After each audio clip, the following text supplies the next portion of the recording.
Hello everyone, welcome or welcome back to your favorite YouTube channel. So as you have already know that we have started our industrial dispute segment 47, and under this we have already covered our a lot of topics. Authorities हम already cover कर चुके हैं, इसकी हर एक authority पर detailed video हम कर चुके हैं.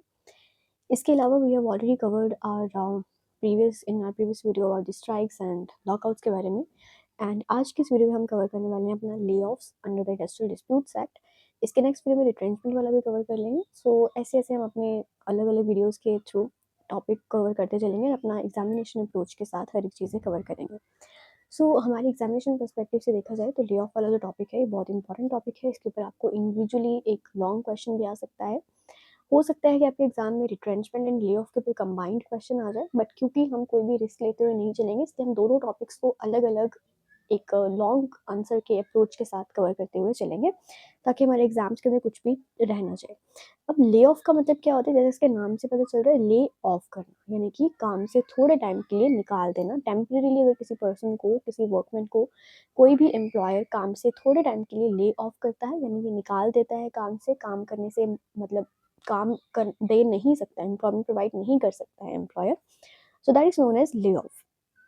इसको डिटेल में समझते हैं और देखते हैं कि इस टॉपिक के अंदर ले ऑफ का मतलब क्या होता है, कि अगर किसी वर्कमैन को ले ऑफ करा जा रहा है तो कौन से कॉन्सिक्वेंसेस में उसको ले ऑफ करा जा सकता है, उसके ले ऑफ के रिगार्डिंग क्या क्या कंडीशंस हैं जो कि वर्कमैन को ध्यान में रखती हैं, वर्कमैन की क्या क्या ड्यूटीज़ बनती हैं, एम्प्लॉयर की क्या क्या ड्यूटीज़ बनती हैं, और क्या वर्कमैन को अगर ले ऑफ करा जा रहा है तो उसको उसके बदले में वेजेस दिए जाएंगे, कॉम्पनसेशन दिया जाएगा कि नहीं दिया जाएगा, अगर दिया जाएगा तो कितना कॉम्पनसेशन उसको दिया जाएगा, क्या रिस्ट्रिक्शंस रहेंगे, और इसके लास्ट में हम इसके केस लॉज भी देखते हुए चलेंगे ताकि हमारे एग्जामिनेशन पर्सपेक्टिव से एक कंप्लीट आंसर हमारे पास तैयार हो जाए.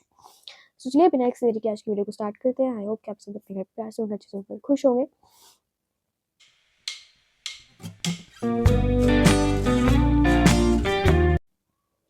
So beginning with the definition of lay off. सबसे पहले हम समझते हैं कि ले ऑफ का मतलब क्या होता है. ले ऑफ को डिफाइन करा गया है सेक्शन 2 क्लॉज के अंदर. यहाँ पे के और आएगा, चेक कर लीजिएगा एक बार इसका सेक्शन.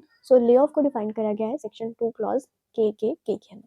देखो ले ऑफ का मतलब क्या होता है. ले ऑफ एक ऐसी सिचुएशन होती है जहाँ पे, जैसे मैं आपको ऑलरेडी बता चुकी हूँ, कि एम्प्लॉयर टेम्परेली अनएबल है या अनविलिंग है to give work to the worker. यानी कि जहाँ पर एम्प्लॉयर टेम्परेली, वर्ड यहाँ पे बहुत इंपॉर्टेंट है, टेम्परेली मतलब थोड़े टाइम के लिए वो वर्क नहीं दे सकता वर्कर को. सो that is the situation of lay off. यहाँ पर कुछ कंडीशंस उनको ध्यान में रखनी होती है कि वर्कर का नाम मस्टर रोल के अंदर जरूर होना चाहिए. मस्टर रोल बेसिकली क्या होता है, एक टाइप का एक रजिस्टर होता है जिसके अंदर कि सारा रिकॉर्ड लिखा जाता है वर्कर्स के बीच, वर्कर के बारे में, कि उसका नेम क्या है, एड्रेस क्या है, किस टाइप का वर्क कर रहा है, उसके एब्सेंट कब हुआ, प्रेजेंट कब हुआ, कितने आवर्स का वर्क कर रहा है, अगर पार्ट टाइम वर्क कर रहा है तो उसके एक्स्ट्रा वेजेस उसको दिए जाएँ, बोनस के रिलेटेड. बेसिकली हर एक डिटेल उसकी A to Z, उसकी सब डिटेल्स उस मस्टर रोल के अंदर मेंशन करी जाती है. तो उसका रोल वहाँ मस्टर रोल के अंदर उसका नाम ज़रूर होना चाहिए. बेसिकली मस्टर रोल में उन्हीं का नाम लिखा जाएगा ना जो लीगली एम्प्लॉयड वर्कर्स हैं. तो ये कंडीशन इसलिए डाली गई है कि वो वर्कर वहाँ पे लीगली एम्प्लॉयड होना चाहिए. थर्ड आता है the lack of work is due to the reasons not related to the worker's fault. कि यहाँ पर जिस वजह से उनको ले ऑफ करा जा रहा है, जिस वजह से काम नहीं दिया जा रहा वर्कर को, तो वो रीजंस ऐसे होने चाहिए कि जिसमें कि वर्कर का खुद का कोई फॉल्ट नहीं होना चाहिए. वहाँ पर वर्कर की गलती की वजह से उसको काम से ना निकाला गया हो, बल्कि एम्प्लॉयर ही एक ऐसी सिचुएशन के अंदर आ गया है जहाँ पर कि वो वर्कर को काम नहीं दे सकता. और वो कंडीशंस कैसी हो सकती हैं तो उसको हम आगे वाली स्लाइड के अंदर कवर करेंगे कि कौन से कंडीशंस हैं जहाँ पर कि एम्प्लॉयर काम नहीं दे सकता, और ऐसे कंडीशन को हम ले ऑफ कंसिडर करेंगे. तो ये 3 कंडीशन अगर फुलफिल हो जाती हैं तो हम कह सकते हैं कि वो एक सिचुएशन कैसी है, ले ऑफ की सिचुएशन बन जाती है. अब ले ऑफ और टर्मिनेशन दोनों में बहुत सा डिफरेंस होता है. टर्मिनेशन का मतलब तो होता है कि काम से निकाल देना, काम से टर्मिनेट कर देना. लेकिन ले ऑफ के अंदर क्या होता है, यहाँ पर टेम्परेली काम से उसको निकाला नहीं गया है, पूरा नहीं निकाला गया, टेम्परेली उसको काम नहीं दिया जा रहा है. ठीक है, which is cause by the circumstances that are beyond the employer's control. की ऐसे सर्कमस्टांसिस की वजह से उसको काम नहीं मिल रहा जो कि एम्प्लॉयर के खुद के बस में नहीं है, एम्प्लॉयर के खुद के मतलब हाथ में नहीं है वो चीज़ें. ठीक है, इस वजह से उसको काम नहीं दिया जा रहा. तो उस कंडीशन को हम क्या कह सकते हैं कि वो एक ले ऑफ कंसिडर करा जाएगा. देन द एम्प्लॉयर और एम्प्लॉय का रिलेशनशिप कंटिन्यू रहेगा. मतलब एम्प्लॉयर के जिस भी वर्कर को काम नहीं दिया जा रहा उनके बीच का रिलेशन स्टैब्लिश रहेगा, मतलब उसको काम से हटाएगा, टर्मिनेट कर देगा, तो फिर तो एम्प्लॉयर एम्प्लॉय का रिलेशनशिप भी खत्म हो जाएगा। तो वो चीज़ यहाँ पर बेसिकली नहीं होती है। अब देखो नेक्स्ट चीज़ इसमें क्या है, and the workers remain entitled to the compensation under the act. यहाँ पर वर्कर को कॉम्पेंसेशन भी दिया जाता है, जिस वजह से उसको काम से निकाला गया है, तो उस केस में उसको कॉम्पेंसेट ज़रूर करा जाएगा। उसको उस काम ना देने के बजाय कुछ पैसे वगैरह उसको ज़रूर दिए जाएंगे। Moving towards the causes of the lay off, तो अब मैंने आपको बताया था ना कि ले ऑफ के कुछ कारण होने चाहिए, तो वो कारण क्या क्या कारण हैं जिनकी एक वैलिड रीज़न कंसिडर करा जाता है इस एक्ट के अंदर। तो पहला इसमें रीज़न हो सकता है due to the temporary shortage of the raw material. अगर मान लो रॉ मटेरियल्स नहीं है तो फिर वर्कर्स वहाँ पर आकर क्या ही करेंगे काम पर, है ना। तो इसलिए उनको टेम्प्रेरी, थोड़े टाइम के लिए उनको काम से छुट्टी मिल सकती है, रख के आप कह सकते हैं। तो इस वजह से शॉर्टेज ऑफ रॉ मटेरियल्स इसमें एक रीज़न हो सकता है, जो कि एम्प्लॉयर के खुद के बस में नहीं है, ठीक है। सेकेंड रीज़न इसमें हो सकता है शॉर्टेज ऑफ द फ्यूल और पावर सप्लाई नहीं आ रहा, फ्यूल की शॉर्टेज है। तो ऐसी वजह से जो है ये कुछ कारण हो सकते हैं ले ऑफ के। थर्ड इसमें आता है ब्रेकडाउन ऑफ द मशीनरी। अगर मशीन्स उनकी ख़राब हो गई हैं, या मतलब कोई भी ऐसा चीज़ है जिसके ऊपर डिपेंडेंट है वो अपने मैन्युफैक्चरिंग के लिए, वो इंडस्ट्री अगर डिपेंडेंट है किसी मशीन्स के ऊपर, तो मशीन्स अगर वर्क नहीं कर रही तो उस केस में हो सकता है ले ऑफ। फोर्थ इस हो सकता है एक्यूमुलेशन ऑफ द स्टॉक, यानी कि ऑलरेडी उनके पास में बहुत ज़्यादा स्टॉक एक्यूमुलेट हुआ पड़ा है, अब उनको और वर्कर्स की ज़रूरत नहीं है काम करने के लिए। जब तक वो उनका एक्यूमुलेटेड स्टॉक खत्म नहीं हो जाता, तो तब तक के लिए थोड़े टाइम के लिए वो उसको ले ऑफ कर सकते हैं, बस उसको कॉम्पेंसेशन ज़रूर देना पड़ेगा। या फिर फिफ्थ इसमें आता है नेचुरल कैलामिटीज़, जो कि एक ऐसा रीज़न है जो कि एम्प्लॉयर के खुद के बस में नहीं है। कोई अर्थक्वेक आ गया या फिर कोई सुनामीज़ आ गई, तो ऐसी चीज़ें नेचुरल कैलामिटीज़ होने की वजह से, या लाइटनिंग की वजह से मान लो कि वो तहस-नहस हो जाती है कोई इंडस्ट्री, तो उस वजह से अगर वो काम को टेम्परेरीली बंद कर रहे हैं, so that is considered a ले ऑफ। तो ये कारण हो सकते हैं इसमें जिनको कि वैलिड कंसिडर करा जाता है under this act. Now let's move on towards the essential elements of the valid lay off, कि अब हमें थोड़ा बहुत समझ में आ गया, एक आइडिया मिल गया कि ले ऑफ एक्चुअल में होता क्या है। अब बात करते हैं कि इसके एसेंशियल्स क्या हैं, कौन से ऐसे कंडीशंस हैं जो कि फुलफिल होने ज़रूरी हैं to be a lay off, to be a lay off to be valid. तो पहली इसमें कंडीशन आती है कि वर्कर का नाम मस्टर रोल के अंदर ज़रूर होना चाहिए। मस्टर रोल क्या होता है आप समझ चुके हैं, तो मस्टर रोल के अंदर उसका नाम होना ज़रूरी है। सेकेंड चीज़ इसमें आती है employ must present himself for the work, कि एम्प्लॉय वहाँ पे हर रोज़ अपनी शक्ल दिखा रहे हैं एम्प्लॉयर को आकर, तो बेसिकली मतलब एक अटेंडेंस मार्क कर रहा है एक टाइप की कि मैं यहाँ पे काम पे प्रेजेंट हूँ। Third is inability to provide work must be temporary, कि ये जो इनएबिलिटी उनको हुई है एम्प्लॉयर को काम देने की, वो इनएबिलिटी टेम्परेरीली होनी चाहिए। ऐसा नहीं कि परमानेंटली ही बंद कर दिया हो, परमानेंटली बंद करने को तो क्लोजर हो जाएगा, ठीक है, वो फिर ले ऑफ में काउंट नहीं होगा। तो यहाँ पे टेम्परेरीली इनएबिलिटी होनी चाहिए। Fourth reason is the reason must follow in the statutory list, कि जिस वजह से ले ऑफ करा जा रहा है वो रीजंस जो लिस्ट के अंदर मेंशन करे गए हैं उन्हीं में से कुछ रीजंस ही होने चाहिए। जो 5 रीजंस हमने अभी डिस्कस करे थे, इन्हीं 5 रीजंस में से कोई रीजन होना चाहिए। इनके अलावा अगर कोई और रीजन है जिस वजह से उसको काम नहीं दिया जा रहा, तो फिर उसको हम ले ऑफ कंसीडर नहीं करेंगे, ठीक है। तो ये स्टेचुटरी लिस्ट में जो रीजंस दिए गए हैं वही रीजंस ही होने चाहिए of the lay off. Fifth is the stoppage must be at no fault of the worker, कि वर्कर की साइड से कोई भी फॉल्ट नहीं होना चाहिए। ऐसा नहीं कि मान लो कि वर्कर ने कोई गलती करी थी और उस वजह से उसको काम नहीं दिया जा रहा, तो उसको हम ले ऑफ कंसीडर नहीं कर सकते। और यही रीजन, ऐसा कोई रीजन हमने इसके वैलिड रीजन जो पढ़े थे 5 डिस्कस करे, उसमें भी नहीं डिस्कस करे, तो दैट इट मीन्स कि कंसीडर नहीं करा जाता। स्टॉपेज ऑफ द वर्कर, जो स्टॉपेज है उसका काम नहीं दिया जा रहा, वर्कर के फॉल्ट की वजह से नहीं होना चाहिए, ठीक है। Sixth is the employer employ relationship must continue, कि एम्प्लॉयर और एम्प्लॉय का रिलेशनशिप कंटिन्यू रहना चाहिए।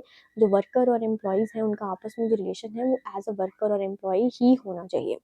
Seventh is the worker retains eligibility for lay off compensation, कि वर्कर जो है वो एलिजिबल होना चाहिए for the lay of compensation. इसके एलिजिबिलिटी क्राइटेरिया क्या रहेगा, तो वो हम आगे आने वाली वीडियो, आगे जो इसके स्लाइड्स है उसमें हम डिस्कस करने वाले हैं कि एलिजिबिलिटी क्या रहेगी कॉम्पेंसेशन के लिए।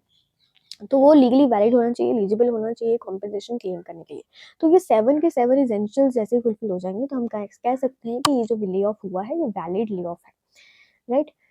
Now let's move on towards the classification of the lay of, कि बेसिकली ले ऑफ भी अलग अलग टाइप्स के हो सकते हैं। इसमें 3 टाइप्स के ले ऑफ्स हो सकते हैं। पहला आता है full day lay off, half day lay off and extended lay off. तो जैसे नाम से पता चल रहा है बिल्कुल उसी तरीके से ही है। फुल डे ले ऑफ का मतलब क्या है कि वर्कमैन अगर काम पर आया है, काम पर पहुंचने के 2 घंटे के अंदर अंदर उसको काम नहीं दिया गया, तो फिर उस केस में हम कह सकते हैं कि वो क्या है, फुल डे ले ऑफ उसको कर दिया गया है, पूरे दिन के लिए उसको ले ऑफ कर दिया गया है। हाफ डे ले ऑफ का मतलब क्या होता है? हाफ डे ले ऑफ का मतलब होता है जहाँ पे वर्कमैन काम पर रिपोर्ट किया उसने in the second half of the day, कि उसको बोला गया कि तुम, वर्कमैन को बोला गया कि आप second half of the day में आओ, लाइक ब्रेक के बाद वाले टाइम में आओ, और फिर उसको काम वहाँ पे दे दिया गया, तो उसको कहते हैं हाफ डे ले ऑफ। मतलब उसको first half of the day में काम नहीं दिया गया बट सेकंड हाफ में उसको काम दे दिया गया, सो that is a half day lay off. Third इसमें आता है extended lay of. Extended lay of का मतलब क्या होता है कि जहाँ पे उसको काम से निकाला जा रहा है और एक दिन से ज़्यादा हो गया उसको काम से निकाले हुए, बट उसके बाद रिज्यूम कर दिया गया है व्हेन दैट इमरजेंसी एंड्स, तो that is known as an extended lay off which is of more than one day. ठीक है, so these are the three types और classification of the lay offs. Moving towards the legal duties, अब यहाँ पे हम दोनों की side से लीगल ड्यूटीज कवर करते हुए चलेंगे। वर्कमैन की ड्यूटीज क्या बनती है और एम्प्लॉयर की ड्यूटीज क्या बनती है। तो देखो, सबसे पहले हम डिस्कस करते हैं कि वर्कमैन की क्या क्या ड्यूटीज बनती है। तो जब भी कोई ले ऑफ होगा उससे पहले प्री कंडीशंस उसकी दो फुलफिल होनी चाहिए। पहली चीज कि वो हर दिन अपने आप को प्रेजेंट कर रहा है, वर्किंग जो जो भी वर्किंग डेज है अपॉइंटेड टाइम तक, वो हर दिन अपने आप को वहाँ पे प्रेजेंट कर रहा है। सेकेंडली उसका नाम मस्टर रोल के अंदर जरूर होना चाहिए, हर रोज उसकी एंट्री डल रही है मस्टर रोल के अंदर। तो ये दो प्री कंडीशन यहाँ पे नेसेसरी हैं कि वर्कमैन की कंप्लीट होनी चाहिए, और जैसे ये दोनों ही कंडीशन फुलफिल हो जाती हैं तो एज अ रिजल्ट वर्कमैन को फिर कॉम्पेंसेशन दिया जा सकता है। तो ये दो कंडीशन नेसेसरी हैं वर्कमैन को कॉम्पेंसेशन क्लेम करने के लिए भी, कि अगर उसको सेक्शन 25C के अंदर ले ऑफ कॉम्पेंसेशन क्लेम करना है, जो कि कितना होगा वो हम आगे डिस्कस करते हैं, तो उसको ये दो कंडीशंस यहाँ पे फुलफिल करनी पड़ेगी। अगर इनमें से मान लो कि उसका नाम मस्टर रोल के अंदर नहीं मेंशन करा गया, मान लो बदली या कैजुअल वर्कर है, जिसको हम आगे डिस्कस करेंगे, अगर ऐसा कुछ है तो इन दैट केस उसको हम क्या कंसिडर कर सकते हैं कि वो एक वैलिड, उसको ले ऑफ कॉम्पेंसेशन नहीं दिया जाएगा। तो एम्प्लॉयर की साइड से भी कुछ उसकी ड्यूटीज बनती है। तो एम्प्लॉयर की ड्यूटीज क्या क्या बनती है, देखो उसकी 4 ड्यूटीज रहेगी। पहली ड्यूटी उसकी रहेगी रिकॉर्ड मेंटेन करना। एम्प्लॉयर की ड्यूटी रहेगी कि सेक्शन 25D के अंदर हर एक वर्कमैन का मस्टर रोल मेंटेन करना, ये ड्यूटी रहेगी उसकी। सेकेंडली जस्टिफाइड एक्शन होने चाहिए, कि जो भी उसने ले ऑफ करा है वो जस्टिफाइड होना चाहिए, बोनाफाइड रीजंस की वजह से होना चाहिए। बोनाफाइड एक लीगल टर्म है जिसका मतलब क्या है कि मैलिफाइड इंटेंशन नहीं होना चाहिए उसका, गुड फेथ में होना चाहिए। बोनाफाइड मीन्स गुड फेथ में होना चाहिए, और मैलिफाइड नहीं होना चाहिए, या विक्टिमाइजेशन नहीं होना चाहिए। विक्टिमाइजेशन एक अपने आप में ही बहुत बड़ा टॉपिक है जिसको हम आगे आने वाले वीडियोस के अंदर इसको डिटेल में पढ़ेंगे। ठीक है, तो विक्टिमाइजेशन वजह से या किसी एक पर्टिकुलर पर्सन वर्कमैन को टारगेट करते हुए ना निकाला हो उसको, या मैलिफाइड इंटेंशन से ना निकाला हो, बल्कि बोनाफाइड और जस्टिफाइड रीजन होने चाहिए उसको ले ऑफ करने के। Then third is clear communication. Employee सारे के सारे एम्प्लॉयज़ को क्लियरली इन्फॉर्म करा गया हो कि उनको वर्क प्लेस पर रहना है कि नहीं रहना चाहिए, या फिर कब किस डेट से उनको आना है, या उनका टाइम क्या रहेगा रिपोर्ट बैक करने का, या कब से वो रिज्यूम कर सकते हैं। तो ये सारी चीज़ें क्लियरली कम्युनिकेट करनी पड़ेंगी वर्कमैन को, ये ड्यूटी बनती है एम्प्लॉयर्स की। देन एडवांस नोटिस, सो ले ऑफ करने से पहले उनको एक, मतलब ले ऑफ का पीरियड जो है अनसर्टेन नहीं हो सकता। 3 weeks notice must be given before resumption of the work. Work resume करने से 3 वीक्स पहले, बेसिकली सॉरी 3 वीक्स पहले उनको एक नोटिस देना पड़ेगा कि इस डेट से आपका वर्क आप रिज्यूम कर सकते हैं। तो ये चीज़ें बेसिकली यहाँ पे ध्यान में रखनी पड़ेंगी, ड्यूटीज़ बनती है एम्प्लॉयर की साइड से। Now let's discuss about the compensation, कि यहाँ पर हमने बात किया कि कॉम्पेंसेशन क्लेम कर सकते हैं, कौन क्लेम कर सकते हैं। तो वो दो कंडीशन अभी हम जो पढ़ कर आए हैं कि मस्टर रोल के अंदर लिस्ट में नाम होना चाहिए और डेली अपने आप को प्रेजेंट करे एट द वर्क प्लेस। तो ये दो कंडीशन वहाँ पे फुलफिल होंगी तो वो पर्सन, वो वर्कर जो है वो कॉम्पेंसेशन क्लेम करने के लिए एलिजिबल हो जाएगा। अब कॉम्पेंसेशन इसमें कितनी क्लेम कर सकता है, कैसे इसकी कॉम्पेंसेशन डिसाइड करी जाएगी, तो 50% उसके बेसिक वेजेस का दिया जाएगा, उसके साथ उसको डियरनेस अलाउंस दिया जाएगा। बेसिक वेजेस जितनी वो डेली वेजेस उसकी मतलब कंसीडर करी जाती थी, मंथली मिलती है, डेली मिलती है, जिस भी तरीके से, तो उसके जितने भी उसको वेजेस मिलते हैं उसका 50% दिया जाएगा, और उसके साथ डीए भी उसको मिलेगा। एलिजिबिलिटी क्या रहेगी इसकी, तो पहली कंडीशन इसकी है कॉम्पेंसेशन क्लेम करने के लिए workman at least once 1 year of continuous service complete कर चुका हो under the same employer. Same employer के अंदर 1 साल कम से कम उसने कॉन्टिन्यूसली अपनी सर्विस कंप्लीट करी हो, एंड सेकेंडली उसका मास्टर रोल के अंदर नाम इस्टेब्लिश होना चाहिए। तो ये दो कंडीशन जैसे फुलफिल हो जाएंगी तो वर्कमैन को राइट मिल जाएगा कि वो कॉम्पेंसेशन क्लेम कर सकता है अंडर सेक्शन 25C। अब लेकिन इस कॉम्पेंसेशन को कौन क्लेम नहीं कर सकते, तो दो पर्सन है यहाँ पर, जैसे मैंने आपको बताया था कि बदली वर्कमैन और कैजुअल वर्कमैन, ये दो ऐसे पर्सन होंगे जो कि एक्सक्लूडेड हैं फ्रॉम दिस वर्कर्स की कैटेगरी, इनको कॉम्पेंसेशन नहीं दिया जा सकता। अब बदली वर्कर का मतलब क्या होता है, बदली जैसे नाम से पता चल रहा है, यानी कि बदले में, ठीक है, उसके बदले में लाइक ए सब्सटीट्यूट वर्कर, मतलब एक वर्कमैन अगर वहाँ पे अवेलेबल नहीं है एम्प्लॉयमेंट के लिए, तो उसके बदले में उसकी प्लेस पर किसी दूसरे वर्कर को, जब तक के लिए वो टेम्परेरीली एब्सेंट है, दूसरा जो रियल वर्कर है, उसके बदले में किसी दूसरे पर्सन को एम्प्लॉय करा गया है, दैट इज़ अ बदली वर्कर, तो उसको कोई कॉम्पनसेशन नहीं दिया जाएगा। कैजुअल वर्कर का मतलब क्या होता है, ऐसा वर्कर जो कि रेगुलर एम्प्लॉय नहीं है, उसको टेम्परेरीली एम्प्लॉय करा गया है कोई पर्टिकुलर पर्पस के लिए, तो that is a casual workman, तो उसमें वो पर्सन भी कॉम्पनसेशन क्लेम नहीं कर सकता। अब बात करते हैं इसके मैक्सिमम लिमिट्स की, कि एक्चुअल में कितने टाइम तक ले ऑफ करा जा सकता है, मैक्सिमम पीरियड क्या रहेगा ले ऑफ करने का। सो देखो यहाँ पे 45 डेज़ के लिए एक पर्सन को ले ऑफ करा जा सकता है, और 45 डेज़ ही मैक्सिमम लिमिट है जब तक के लिए कि एम्प्लॉयर बाउंडेड है कंपनसेशन देने के लिए, ठीक है। मतलब 45 डेज़ तक अगर ले ऑफ करा जा रहा है किसी पर्सन को, तो 45 डेज़ ही एक लिमिट सेट करेगी जब तक कि एम्प्लॉयर कॉम्पेंसेशन देगा वर्कर्स को। 45 डेज जैसे एक्सटेंड हो जाता है, second phase is beyond 45 days, तो 45 डेज ऐसे कंप्लीट हो जाएंगे, उसके बाद एम्प्लॉयर बाउंड नहीं है कॉम्पेंसेशन देने के लिए, अनलेस एंड अनटिल उनके बीच में कोई एग्रीमेंट हुआ हो, ऐसा कोई स्पेसिफिक एग्रीमेंट हुआ हो कॉम्पेंसेशन का कि अगर बियॉन्ड 45 डेज आता है तब भी उनको देना पड़ेगा, तो फिर उस केस में अलग से है। लेकिन यहाँ पर एक ऑल्टरनेटिव भी यूज़ कर सकते हैं एम्प्लॉयर, कि एम्प्लॉयर अगर चाहें, तो अगर ज़्यादा समय तक उनको लगता है कि वर्कर को निकालना पड़ेगा काम से, वर्कर्स को, तो उस केस में वो उनको रिट्रेंच कर सकते हैं। तो रिट्रेंचमेंट क्या होता है उसको हम आगे नेक्स्ट वीडियो के अंदर कवर कर लेंगे। सो रिट्रेंच कर सकते हैं उनको, या डिस्चार्ज कर सकते हैं वाया रिट्रेंचमेंट, जहाँ पर कि उनको रिट्रेंचमेंट कॉम्पेंसेशन देना पड़ेगा फिर। तो ये चीज़ें यहाँ पर हो सकती हैं। तो 45 डेज़ तक अगर कर रहे हैं तो फिर कॉम्पेंसेशन कंपल्सरी है 45 डेज़ के लिए, बियॉन्ड 45 डेज़ कंपल्सरी नहीं है कॉम्पेंसेशन, अनलेस कोई एग्रीमेंट हुआ हो उनके बीच में, और अगर उससे भी ज़्यादा डेज़ के लिए एक्सटेंड करा जा रहा है तो हो सकता है कि एम्प्लॉयर यहाँ पे रिट्रेंचमेंट कर सकता है वर्कर्स का। अब बात करते हैं डिसएंटाइटलमेंट टू कॉम्पेंसेशन, कि बेसिकली कौन से ऐसे वर्कमैन हैं जिनका जो राइट टू कॉम्पेंसेशन है वो लूज़ हो जाएगा, उनके पास जो राइट है कॉम्पेंसेशन क्लेम करने का वो ख़त्म कब होगा, डिसएंटाइटल कब हो सकते हैं वो कॉम्पेंसेशन क्लेम करने से। सो that is under section 25E। So first thing इसमें आती है कि अगर मान लो कि एम्प्लॉयर अगर किसी पर्सन को वर्क से ले ऑफ कर रहा है, लेकिन उसके बदले में एम्प्लॉयर उसको कोई और एम्प्लॉयमेंट दे रहा है, कोई और काम दे रहा है उसके बदले में, एंड बट प्रोवाइडेड कि सेम इस्टेब्लिशमेंट के अंदर ही होना चाहिए, और अगर वो वर्कर वो अल्टरनेटिव एम्प्लॉयमेंट को जो एम्प्लॉयर के द्वारा ऑफर करी गई है, अगर उसको करने से मना कर देता है, रिफ्यूज़ कर देता है, तो इन दैट केस उसको कॉम्पेंसेशन नहीं दिया जाएगा, ले ऑफ कॉम्पेंसेशन। या फिर अगर मान लो कि सेम एस्टेब्लिशमेंट में नहीं है, बट सेम टाउन में है, या 5 माइल्स के अंदर अंदर कहीं और किसी एस्टेब्लिशमेंट के अंदर उसको काम दिया जा रहा है एज एन ऑल्टरनेटिव एम्प्लॉयमेंट, तो अगर वो ऑफर रिफ्यूज़ कर देता है वर्कर, तो इन दैट केस भी उसको ले ऑफ कॉम्पेंसेशन नहीं दिया जाएगा। सेकंड सिनेरियो इसमें हो सकता है when he does not present himself for the work at least once a day at the appointment time, कि अपॉइंटेड टाइम पर उसको एटलीस्ट एक भी बार वो अगर अपने आप को प्रेजेंट नहीं करता है वर्क प्लेस पर, तो उस केस में भी उसको कॉम्पेंसेशन नहीं दिया जाएगा। थर्ड सिनेरियो हो सकता है the lay off is triggered by a strike और go slow in another part of the establishment, या अगर मान लो कि वो ले ऑफ किसी पर्सन को अगर वर्कमैन को ले ऑफ करा जा रहा है स्ट्राइक की वजह से या गो स्लो स्ट्राइक की वजह से, तो उस वजह से अगर करा जा रहा है फिर उस केस में उनको कॉम्पेंसेशन नहीं दिया जाएगा उन वर्कमैन को। So these are the things, these are 3 scenarios जहाँ पर कि उनको कॉम्पेंसेशन नहीं दिया जाएगा। अब लार्ज इंडस्ट्रीज़ के केस में कुछ स्पेशल सिनेरियो है, कि अगर मान लो कि कोई ऐसी इंडस्ट्रीज है जहाँ पे 100 या 100 से ज़्यादा वर्कर्स अगर काम कर रहे हैं किसी इंडस्ट्रियल एस्टेब्लिशमेंट के अंदर, तो उस केस में एक स्पेशल रूल्स फॉलो करे जाएंगे। सो वो स्पेशल रूल्स क्या हैं, तो that are defined by section 25M। So special rules इसमें क्या रहेंगे, तो प्रायर परमिशन उनको लेना पड़ेगा एम्प्लॉयर को गवर्नमेंट से before laying of the workers.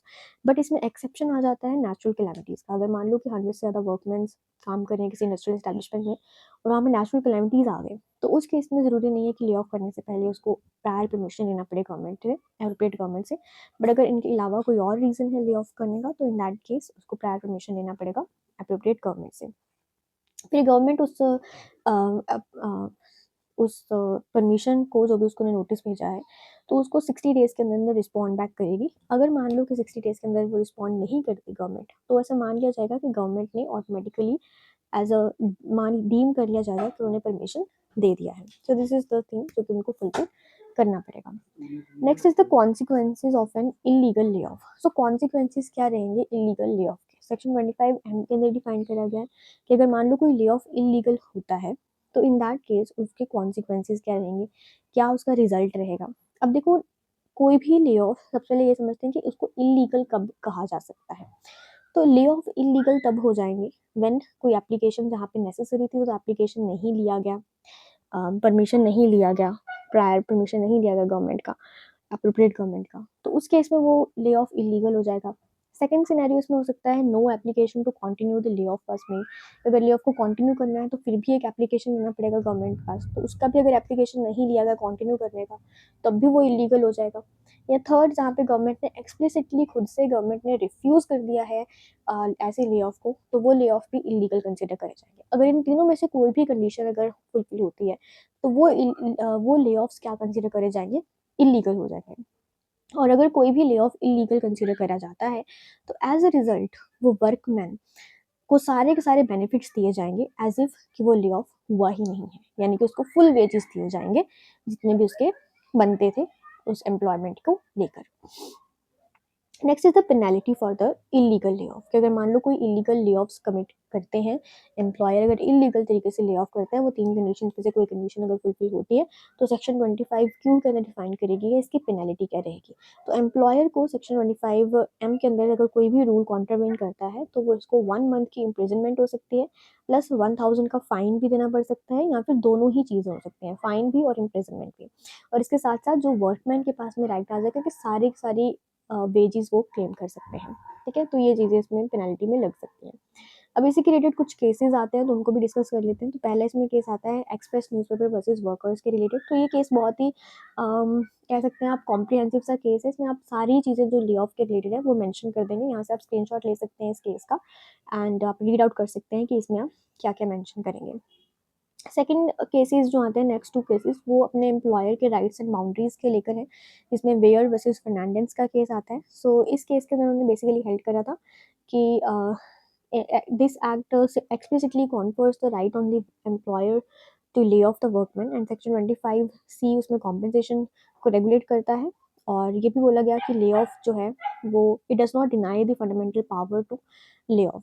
तो फंडामेंटल पावर है उनके पास में, एम्प्लॉयर के पास, कि वो ले ऑफ कर सकते हैं, कॉम्पेंसेशन बल्कि उनको देना पड़ेगा। तो यही चीज़ इसमें हेल्ड करी गई थी।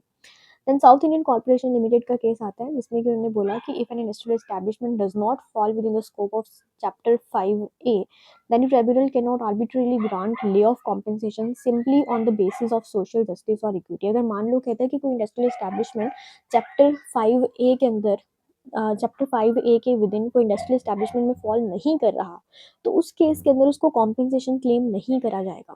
ठीक है, सिर्फ उन्हीं को ही कॉम्पेंसेशन क्लेम करा जाएगा, उन्हीं एस्टैब्लिशमेंट्स के लिए जो कि इंडस्ट्रियल एस्टैब्लिशमेंट्स कंसिडर करी जाती हैं चैप्टर 5A के अंदर। बट जस्टिस के बेसिस पर या सोशल जस्टिस को देखते हुए कि भाई इनके साथ तो न्याय होना चाहिए, तो उस बेसिस पर, सिर्फ मेरली इस बेसिस पर उनको कॉम्पेंसेशन नहीं मिलेगा, वो एक इंडस्ट्रियल एस्टैब्लिशमेंट होना चाहिए। तो this was held in South Indian corporation limited case. Then another case is workman of Firestone tyre versus management का केस है। सो इस केस के अंदर उन्होंने हेल्ड करा था, कॉन्स्टिट्यूशनलिटी को बेसिकली हेल्ड करा गया था कि क्या ये जो चैप्टर 5A के अंदर जो प्रायर परमिशन लेने की बात करी गई है गवर्नमेंट से, कि ये बिजनेस राइट्स को वायलेट नहीं कर रही, क्योंकि बहुत स्ट्रिक्ट रूल्स है कि यहाँ पे गवर्नमेंट की परमिशन लेनी पड़ेगी ले ऑफ करने से पहले।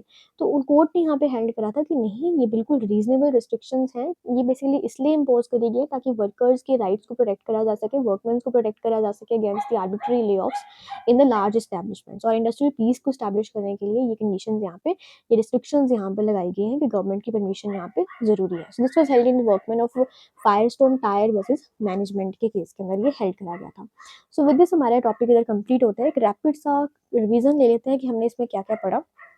सो सेक्शन 2 के अंदर हमने डिफाइन करा कि ले ऑफ क्या होते हैं, उसका मीनिंग हमने समझा। फिर सेक्शन 25C के अंदर बताया गया है इसकी कॉम्पेंसेशन के बारे में। 25C से आप याद रख सकते हैं कॉम्पेंसेशन के रिलेटेड है, जो कि क्या रहेगी, 50% कॉम्पेंसेशन रहेगी और इसके साथ उनको जो है डियरनेस अलाउंस भी दिया जा सकता है, और प्रोवाइडेड एक कंडीशन है कि 1 ईयर तक वो कॉन्टिन्यूसली सर्विस उसने दिया हो।